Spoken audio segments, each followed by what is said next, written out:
ensemble cette nouvelle année 2024 sur Montagne en Poésie, je vous propose la retransmission d'une rencontre avec l'auteur Anouk Lezik à la Maison de la Poésie Transjurassienne le 22 novembre dernier, dans le cadre des Petites Fugues organisées par l'Agence régionale du livre Bourgogne-Franche-Comté. Au total, 22 auteurs invités durant 2 semaines dans des établissements scolaires, mais aussi des EHPAD, des librairies, prisons, hôpitaux et bien sûr les médiathèques de la région Bourgogne-Franche-Comté. Anouk Lezik, tu es originaire de la Bresse et tu vis aujourd'hui à Paris. Le thème de la nature, au sens large, se décline dans toute sa richesse à travers les 2 ouvrages que tu as à ce jour publiés. En fait, moi, la nature, c'est pas un mot que j'utilise tant que ça. Souvent, je dis que je vais dehors, quoi, ou que je vais en forêt, ou que je vais à la mer, ou que mes livres se passent en forêt, et c'est là que j'aime être physiquement et mentalement. Ce qui est intéressant dans ton parcours, c'est que tu as commencé par le cinéma documentaire. Oui, enfin, j'ai fait des études de lettres avant, enfin, quand même, mon premier endroit, c'est la littérature, quoi, en tant que lectrice. Et puis d'ailleurs, je suis venue au cinéma documentaire parce que quand j'étudiais les lettres, il y a un moment où j'en ai eu marre d'être dans le commentaire, dans les dissertations, enfin dans les maniements de concepts et de références, et ça n'avait plus de sens. Et j'avais un besoin d'expression qui ne trouvait pas sa place là. Et donc j'ai fait les Beaux-Arts, et aux Beaux-Arts j'ai découvert la vidéo, quoi. Enfin, en tout cas, ça a été un médium qui m'a plu parce que c'est un médium qui pouvait être littéraire, où je pouvais utiliser le texte, la voix off, et aussi parce que c'est un médium du temps, c'est pas fixe, et quand on regarde un film, comme quand on lit un livre, en fait on est dans une expérience temporelle que nous dicte l'œuvre, et ça c'est important pour moi. Et donc oui, je me suis mise à faire des vidéos documentaires, et j'ai réalisé 2 films que j'ai réalisés plutôt toute seule, enfin pas mal improvisé et bricolé, mais abouti pour autant.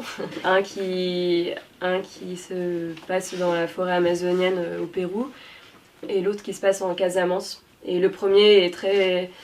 les 2 n'étaient pas prévus en fait, et partaient d'un autre projet, et puis ils sont allés complètement ailleurs. Mais le premier, c'est un portrait d'un homme avec qui j'ai vécu là-bas, qui vit et travaille dans sa forêt, dans son petit village d'Amazonie. Et le second, c'est au sujet d'un projet de permaculture en Casamance. Et c'était 2 endroits où j'étais en contact avec des personnes qui travaillaient la terre à leur manière. Et ça a été... ça a été, et c'est un fil rouge de mes recherches. En tout cas, ça... C'est resté ton fil rouge que tu déroules toujours aujourd'hui? Oui, je m'intéresse plus particulièrement aux forêts, mais je pense que les forestiers ont en commun avec les paysans de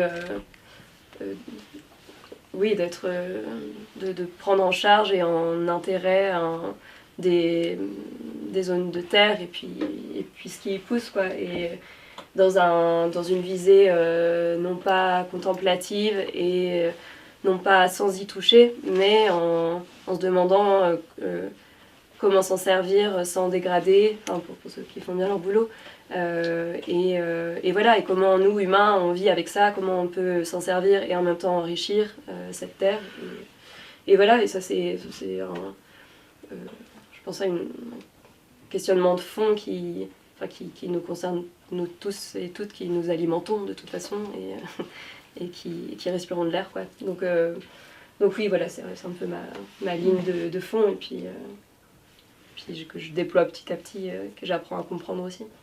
Après tes voyages, Anouk, tu reprends des études avec un master de création littéraire qui t'amène à Paris et te permet d'aboutir ton premier livre, Félis Sylvestris, que tu publies en 2022 aux éditions Le Penseur. Peu de temps après, en 2013, sort Copeaux de bois, toujours aux éditions Le Penseur. Tes 2 livres, entre documentaire et fiction, se passent en forêt, mais de manière très différente. Félis Sylvestris s'adresse à une sœur absente dont la narratrice cherche à tracer le récit d'une vie militante au cœur des forêts menacées. Félix, c'est le nom du chat sauvage en latin. Et dans ce livre, c'est le nom que prend le personnage principal, donc qui est la sœur aînée de la narratrice. Cette sœur aînée, on comprend qu'elle était dans une situation d'errance, de quête existentielle et puis d'errance physique aussi, qu'elle est un peu nomade, qu'elle allait d'un endroit à l'autre. Et donc elle atterrit dans cette forêt. Et dans une forêt, c'est une forêt occupée par une sorte de ZAD. Et donc elle intègre cette communauté comme ça en plein hiver. Et ce livre, c'est un épisode de sa vie en fait. C'est cet hiver qu'elle passe là avec cette communauté et où elle tente en fait de se reconstruire un peu, quoi. Enfin, en tout cas, elle essaye ce mode de vie-là qui peut-être l'aidera à se sentir mieux, plus à sa place que dans la vie plus normale qu'elle pouvait avoir. Et donc c'est une forêt qui est menacée par la firme, comme on l'appelle dans le livre. Et cette firme exploite le lignite et donc a déjà rasé une très grosse partie de la forêt. Et là, il reste un petit îlot que ce groupe de personnes défend. Et dans cet îlot aurait été repéré un chat sauvage par des naturalistes. Et ils ont réussi à attester la présence de chats sauvages et ça a permis de mettre un frein à l'exploitation, au projet de raser cette forêt en attendant un prochain jugement. Donc c'est grâce à ce chat sauvage et à d'autres espèces protégées que pour l'instant la forêt obtient un sursis. Et Félix, qui ne s'appelle pas comme ça quand elle arrive, elle doit se trouver un nom, parce que dans ce milieu activiste, elle doit changer de nom, elle ne doit pas garder le sien, au cas où notamment où la police arrive. Et elle lit une affiche avec cette présence du chat sauvage, et un peu comme ça, par hasard, elle lit ce mot, elle dit bon, tiens, ça sera ça mon surnom. Donc Félix, c'est le nom qu'elle prend, c'est le nom du chat sauvage. Nous allons à présent parler de Copeaux de bois, carnet d'une apprentie bûcheronne, dans lequel, au cours d'une formation, tu croises beaucoup de personnages qui ont choisi la forêt pour vivre. Il y a toute une galerie de personnages dans ce livre et ce sont autant de rapports différents à la forêt. Donc oui, dans le lot, il y en a qui se sont retrouvés là un peu par hasard parce qu'ils étaient conducteurs d'engins et puis on les a fait bosser en forêt puis ils ont un peu appris sur le tas. En aimant plus ou moins en fait ce métier et d'autres qui sont passionnés depuis qu'ils sont gamins et qui transmettent ça aussi. Et puis après dans le cadre de la formation, là aussi c'était diversifié parce que c'est une formation, c'est un BPATF, donc un brevet professionnel agricole en travaux forestiers, spécialité bûcheronnage. Donc oui, il s'agissait d'apprendre à abattre des arbres en sécurité.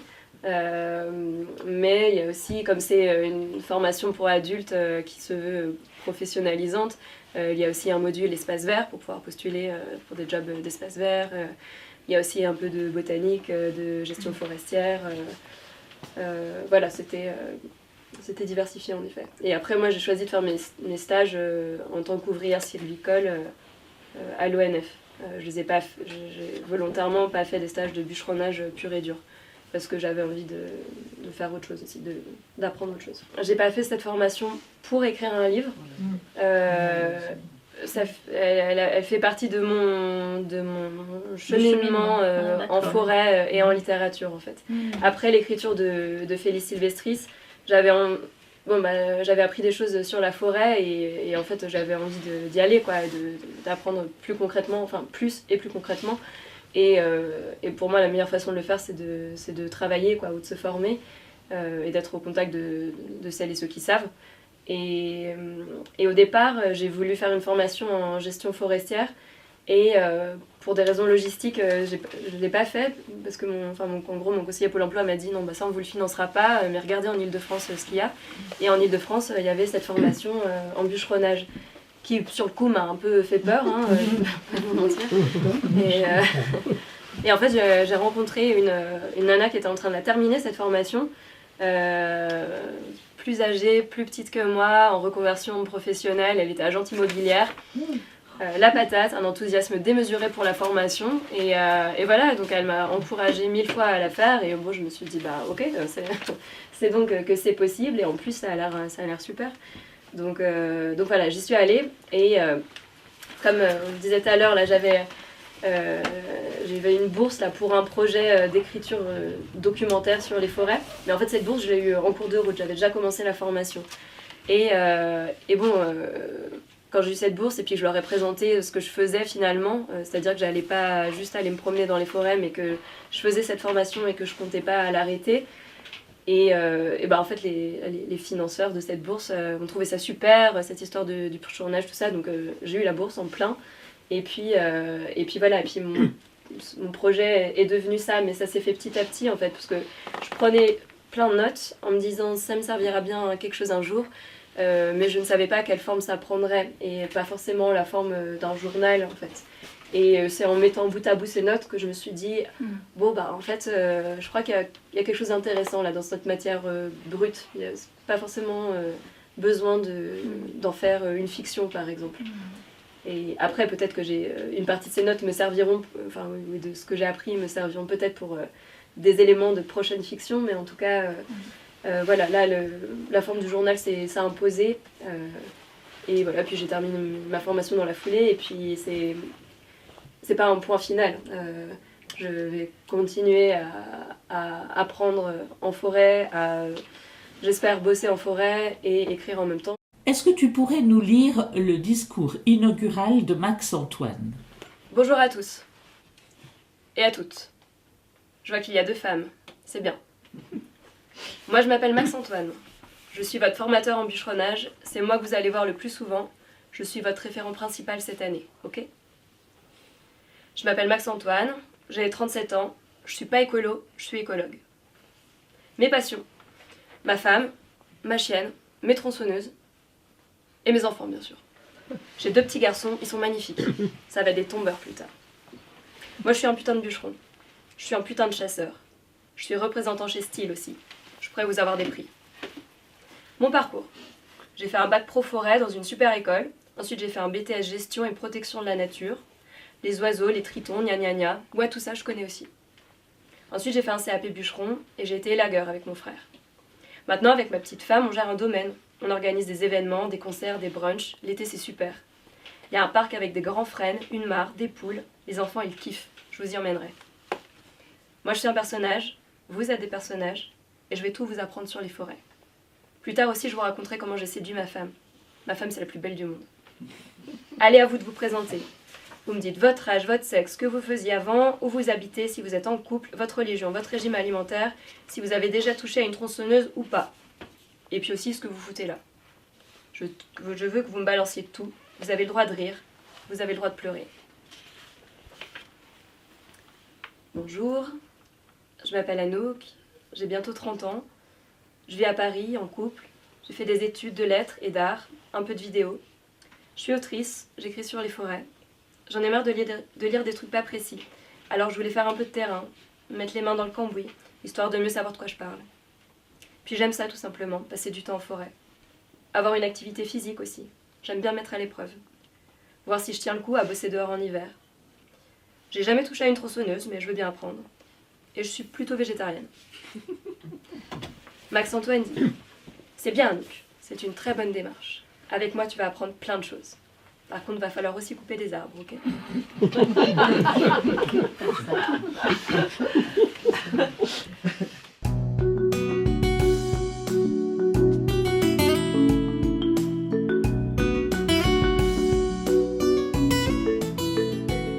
Vous êtes bien sur Montagne en Poésie, au cours de la retransmission d'une rencontre à la Maison de la Poésie Transjurassienne avec Anouk Lezik à propos de son livre Copeaux de bois, carnet d'une apprentie bûcheronne.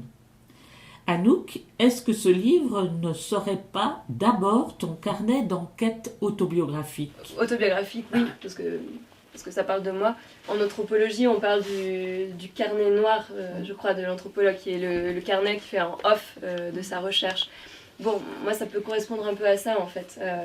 Mais après, ou alors plutôt un mix des deux. En fait, je mélange à la fois le sujet de l'apprentissage et ce que j'ai ressenti en le faisant. Donc oui, ça marche. Le sujet d'apprentissage et ce que tu as ressenti, du coup, c'est presque deux personnages, c'est-à-dire le personnage qui est dans l'apprentissage et le personnage qui écrit. Oui, dans les faits, de toute façon, le moment de l'apprentissage, et particulièrement avec une tronçonneuse à la main, on est dans le moment tout à fait présent, quoi, dans l'action, dans le fait de faire les choses bien. Et donc, à ce moment-là, je ne suis pas du tout en train, c'est sûr, d'analyser ce que je ressens, ni ce que je pense, ni quoi que ce soit.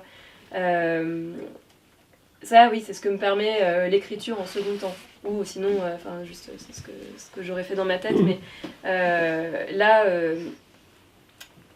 ça a fait partie de mon expérience d'écrire au fur et à mesure, parce que même dans les moments plus difficiles, en fait, je savais qu'il y avait un moment où j'allais pouvoir le raconter. Et en fait, ça aide à bien vivre le truc, quoi. Ce qui est intéressant, c'est ce va-et-vient, je trouve, entre l'écriture dans ta chambre et puis le terrain.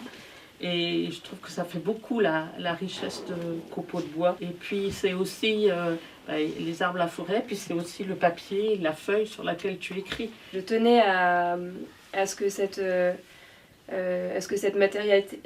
matérialité-là de l'écriture soit présente aussi. Parce que de la même manière que je parle des métiers forestiers, eh bien je tenais à parler un peu de ce que c'est aussi d'écrire, en fait. Et ça dépend aussi de financement qu'on reçoit, parce qu'il n'y en a pas de salaire sinon, de toute façon. Ça fait partie du livre, en fait. Et oui, les moments d'écriture ou les moments où on me renvoie que je suis écrivaine, eh bien ça a fait partie de ma formation, et c'était aussi une manière d'être honnête, quoi, en parlant, parce que pendant ma formation et pendant mes stages, je le disais à chaque fois que j'étais écrivaine. Je disais pas que j'étais en train d'écrire un livre, parce que je le savais pas vraiment non plus. Puis j'avais pas envie que... Enfin, je disais pas que j'étais en train d'écrire ce livre, parce que ce livre n'existait pas de toute façon. Puis je voulais pas non plus fausser complètement les rapports, parce que si je disais aux gens, je suis peut-être en train d'écrire sur vous, eh bien je pense que ça allait changer quelque chose. Par contre, en écrivant, j'ai tenu à rester toujours respectueuse de ces personnes telles que je l'étais dans la vraie vie, et d'être capable de leur faire lire, en fait, et de leur envoyer mon livre et tout ça. Donc ça, c'était ma ligne de conduite vis-à-vis de l'écriture. Tu parles justement d'écriture, moi j'aimerais qu'on parle des procédés littéraires, en fait, que tu utilises et qui sont... ce lien que tu fais sans arrêt entre la narration, les dialogues, avec en même temps la présence du vers libre, parce que quand on le lit, est-ce que vous l'entendez que c'est écrit en vers libre? Pourquoi t'écris en vers libre? Qu'est-ce qu'un vers libre? Ouais, déjà. Ce sont des vers, donc comme en poésie, quoi, tels qu'on les connaît, avec on va à la ligne à chaque fois, sans que ça dépende forcément de la ponctuation. Sauf que ce sont des vers qui ne sont pas conditionnés par une forme poétique préétablie. Ce ne sont pas des alexandrins, ce ne sont pas des quatrains ou des tercets. Ouais. Et là, là, c'est complètement random, quoi. Enfin, il n'y a pas d'équilibre recherché, si ce n'est le rythme, mon rythme interne, quoi. Et il y a très peu de ponctuation. Donc je peux répondre à la question que tu as lancée à l'Assemblée avec la voix de ma mère à qui je l'ai fait lire, et elle avait lu une vingtaine de pages, et je lui ai dit alors ça te gêne pas le fait qu'il n'y ait pas de ponctuation, et puis elle m'a dit j'avais même pas remarqué. Ouais.